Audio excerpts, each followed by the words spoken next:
좋아요, 구독!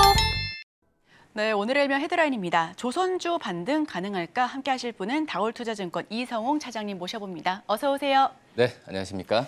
네, 긴 연휴 잘 보내고 오셨을까요? 네, 푹 쉬고 왔습니다. 아직까지 현실 같지가 않습니다. 우선 긴 연휴가 마무리됐습니다. 지난 금요일 그동안 소외됐었던 조선업종의 일제히 상승 흐름을 보여줬었는데요. 자, 오늘도 상승세를 이어갈 수 있을지가 궁금합니다. 반가운 반등세의 배경부터 살펴볼게요. 연휴가 좀 길었기 때문에 약간 좀 이어지는 그런 부분을 좀 지켜봐야겠지만은 이 조선주들이 지난주 금요일, 그러니까 가장 어떤 최근 장에서의 상승 랠리가 그나마 좀 대형주 중에서도 이 반등하는 부분에 있어서도 좀 세지 않았나라고 좀 판단이 좀 되고 있고요. 근데 지금 조선주들 같은 경우에 참 8월 달이 참 힘들었던 장이었다라고 좀 볼 수 있어요. 다른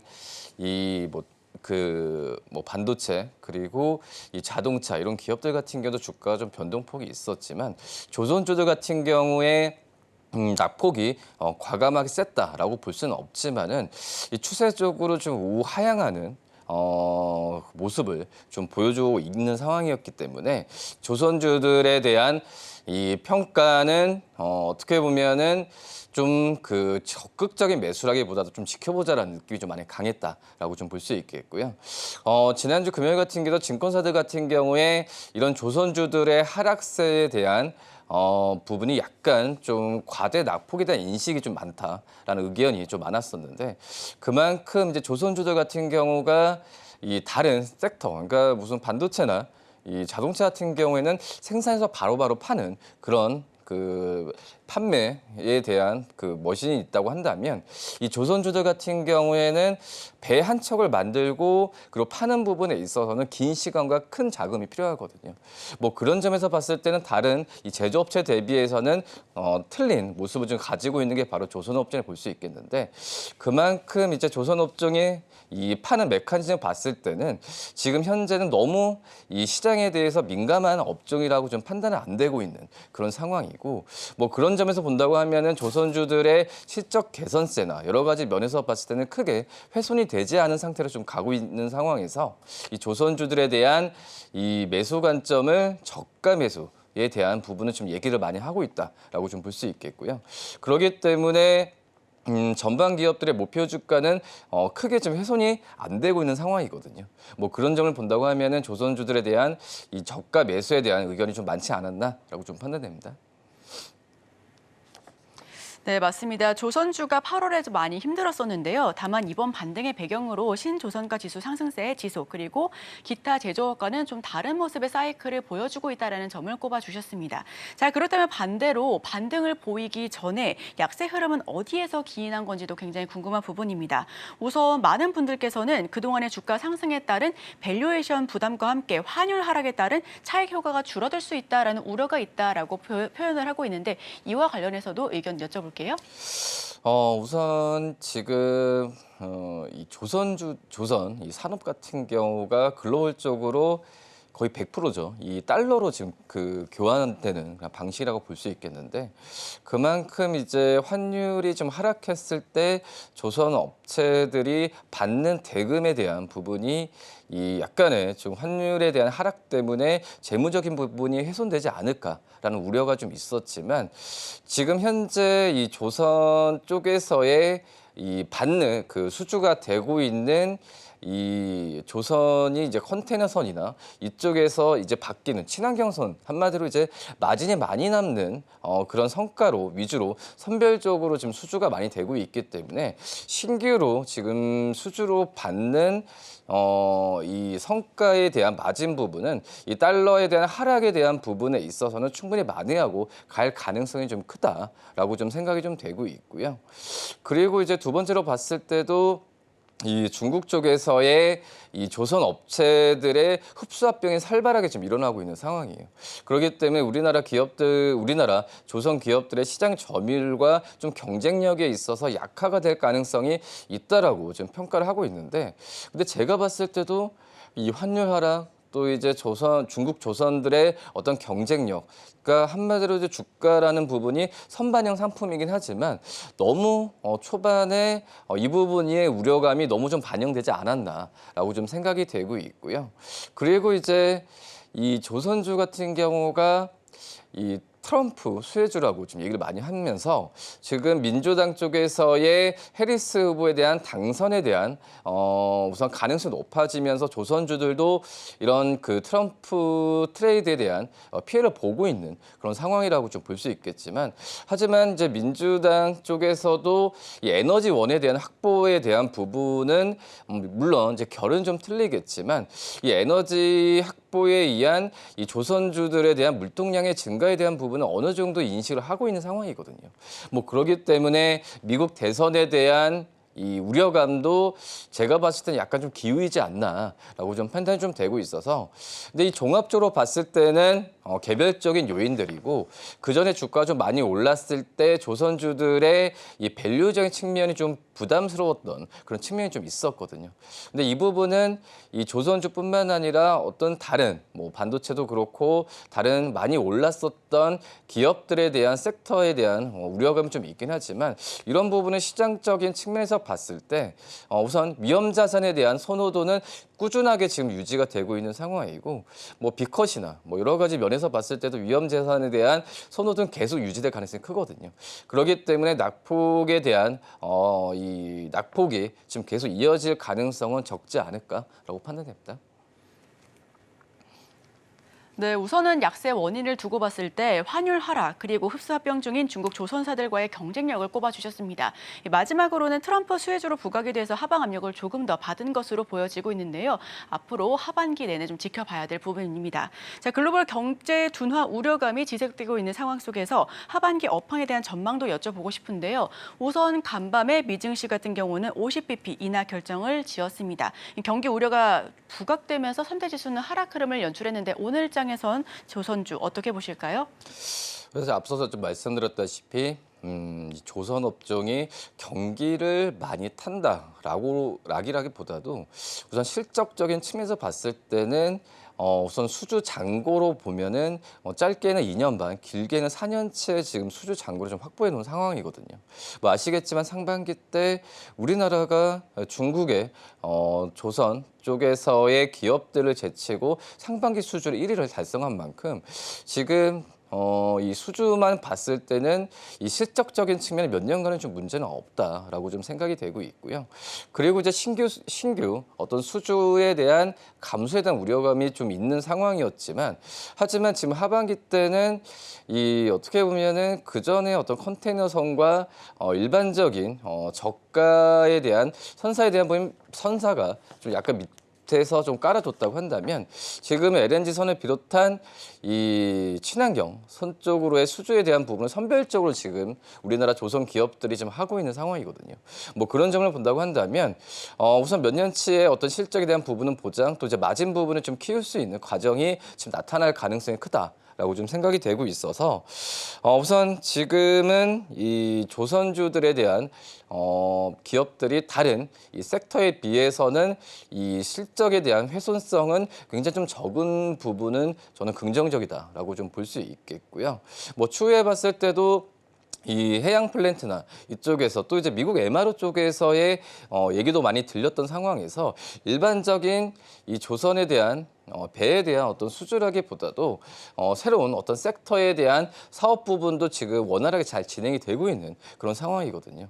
뭐 그리고 아시다시피 이제 해양 플랜트 쪽에서의 우리나라의 강점은 일반적인 풍력 기업들과 함께 이 조선 업체들의 같이 추진하는 부분에 있어서는 시장에서 긍정적인 메커니즘으로 가져가고 있기 때문에 이 조선 업종의 저는 하반기뿐만 아니라 내년 상반기까지도 유호적인 시장 상황 계속 되지 않을까라고 판단됩니다. 네, 올해 하반기뿐만 아니라 내년 상반기까지 계속해서 우호적인 환경이 지속될 것이다라는 의견을 들어봤습니다. 자, 저가, 고부가가치 선사와 친환경 선사 선별 수주로 실적이 어느 정도 보장된 측면도 있어 보이는데요. 다만 우려감을 얻고 있는 게 파업에 대한 이슈입니다. 안 그래도 조업 일수가 좀 줄어들었는데 파업 이슈까지 겹쳐지면서 이건 역시도 악영향을 낳고 있다라고 풀이가 되고 있고요. 이 부분이 장기화될 경우 생산 라인의 차질이 불가피한 만큼 이 부분을 어떻게 지켜봐야 될지 여쭤보도록 하겠습니다. 예, 제가 이제 앞서서 조선업종의 장점만 좀 얘기를 했었는데 이 부분은 한 번은 짚고 넘어가야 되는 거 맞는 것 같아요. 이 조선업종의 지금 가장 큰 어떤 대외적인 매크로 지표에 대한 악화도 있을 수 있겠지만은 우선 내적으로 본다고 하면은 이 파업에 대한 여파 부분이 저는 가장 크게 좀 우려스럽다라고 좀 볼 수 있어서 이 파업에 대한 이 조선 기업들의 노사 간의 어떤 해결적인 부분도 좀 지켜봐야 되는 게 맞다라고 판단되고 있는데 지금 원래 추석 전에 약간의 좀 임단협에 대한 부분에 있어서 좀 해결이 좀 될 가능성도 좀 있었는데 지금 이제 삼성중공업만 잠정적인 합의안만 좀 이끌어냈었고 나머지 그 조선 기업들 같은 경우에는 계속해서 지금 얘기가 좀 시간이 좀 길어지지 않을까라고 판단되고 있고요.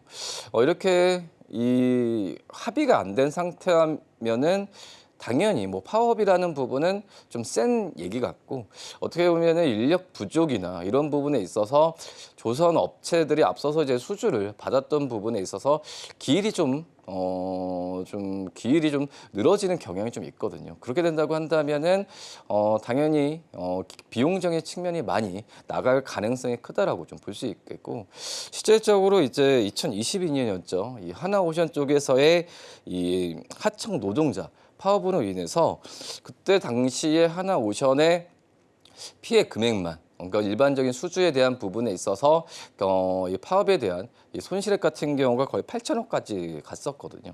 그러니까 이런 부분에 만약에 물론 이제 역으로 얘기했을 때 이 협의가 빨리 되면서 원활한 수주에 대한 부분이 된다고 한다면 주가적인 측면에서는 오히려 더 올라갈 수 있겠지만은 이 파업에 대한 부분이 길어졌을 때의 재무적인 손실액 이런 부분은 한 번은 좀 지켜봐야 되는 게 맞지 않을까라고 좀 생각이 되고 있고요. 결론을 본다고 한다면 뭐 임금이나 이쪽에서의 그 협정에 대한 부분에서 의견 차이가 있겠지만은 저는 이 부분은 원활하게 될 가능성이 충분히 있다고 판단되고 있거든요. 뭐 그렇기 때문에 이런 말씀드렸던 이 협의에 대한 내용 부분을 지켜보면서 오히려 좀 잘 될 가능성이 조금이라도 보였을 때는 주가가 좀 떨어졌을 때 매수 관점으로 접근해도 나쁘진 않다라고 좀 판단됩니다. 네, 파업에 대한 우려는 계속해서 이어지고 있습니다. 노사 간 협의를 지켜보셔야 될 것 같은데요. 조선주와 함께 살펴보셔야 될 게 바로 조선기자재입니다. 웅크리고 있었던 만큼 하반기에 함께 기대감을 가져도 좋을지 여쭤보도록 하겠습니다. 당연히 전반 기업들의 수주가 탄탄해지면은 조선 기자재 업체들 같은 경우에도 같은 수주가 일어날 가능성이 크고 그리고 이거에 대한 실적 부분 같은 경우에도 전방 조선사들의 뒤이어서 따라갈 가능성이 굉장히 좀 크거든요. 그리고 이제 그 전에 조선 산업이 약간 좀 하향 산업이었을 때 이 조선 기자재 업체들 같은 경우에도 많이 좀 슬림화됐던 그런 상황이었기 때문에 이 지금 현재 이 조선 기자재 기업들의 이 남아있는 기업들이 시장 점유율을 굉장히 굳건히 지금 유지를 하고 있는 상황이거든요. 뭐 그러기 때문에 지금 조선 기자재 업체들 같은 경우에 전방 조선 기업들이 주가가 가고 후행적으로 가는 모습을 보여준다고 한다면 상반기 때는 좋았잖아요. 조선주들. 근데 조선 기자재 업체들은 몇몇 기업을 제외하고는 크게 지금 주가가 좀 반응을 하기 전이었는데 뭐 그러기 때문에 지금 현재 조선 기자재 업체들 같은 경우에도 매수 관점을 좀 가져가는 게 낫지 않을까라고 좀 생각이 되고 있고 앞서서 좀 슬림화가 뭐 진행됐던 그런 상황이었지만 그리고 그 안에서도 이 LNG와 관련된 보능재 기업들 또 이제 엔진을 만드는 기업들 같은 경우를 오히려 좀 더 슬림화하면서 종목들을 접근하는 전략이 맞지 않을까라고 좀 판단되고 있습니다. 네, 조선과 조선 기자재 함께 갈 수 있다라는 의견과 함께 상승 흐름을 탈 수 있을 것에 대한 기대감도 함께 이야기를 해주셨습니다. 매수 관점을 유지하는데요. 그렇다면 차장님께서 관심 있게 쳐다보고 있는 조선 기자재 종목 어떤 종목 있을까요?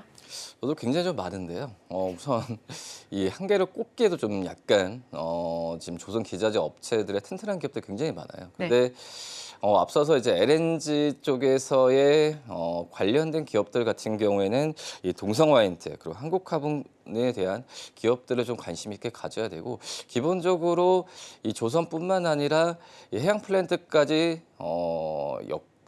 합쳐서 본다고 한다면 이 어떤 태건 같은 이런 피팅 관련 기업들 같은 경우에도 꾸준하게 좀 관심을 가져야 되고 저는 이제 개인적으로 봤을 때는 이 세진중공업을 조선 기자재 업체에서는 이 탑픽으로 좀 말씀을 드리는데 이 세진중공업 같은 경우는 배에서의 탱커 그리고 이런 데크하우스를 만드는 그런 기업이라고 볼 수 있겠는데 모든 이 조선 이 어떤 배 같은 경우에도 탱크나 데크하우스 같은 경우에는 꼭 필요한 그런 기자재라고 좀 볼 수 있겠고요. 그렇기 때문에 뭐 친환경선이나 일반적인 배 같은 경우에 수주를 받았을 때도 이 세진중공업 쪽으로의 이 추가적인 그 시장 쪽에서의 점유율 같은 경우에는 세진중공업이 크지 않을까라고 좀 판단이 좀 되고 있고 특히 이제 세진중공업 같은 경우는 그전에는 HD 현대 쪽에서의 기업들이 가장 큰 고객이었다고 한다면 올해 상반기 때는 이 하나그룹 그리고 삼성중공업까지도 수주가 지금 나와줬던 상황을 보면 세진중공업이 이 고객사가 지금 다변화되면서 시장 점유율을 점점 더 올리고 있는 그런 과정으로 가고 있다라고 좀 판단되고 있고요. 최근에는 이제 그 부지까지 좀 확보를 하면서 이 생산 능력을 더 박차를 가하고 있는 그런 상황이기 때문에 이 조선 기자재 업체들 안에서는 세진중공업을 좀 말씀을 드리고 뭐 전반 기업들 같은 경우에는 저는 조선 뭐 3사 어떻게 크게 보면 하나오션까지 하면 조선 5사 기업들 같은 경우에는 저는 전체적으로 바스켓으로 조금씩 매수 관점을 담아도 나쁘지 않다라고 판단됩니다. 좋아요, 구독!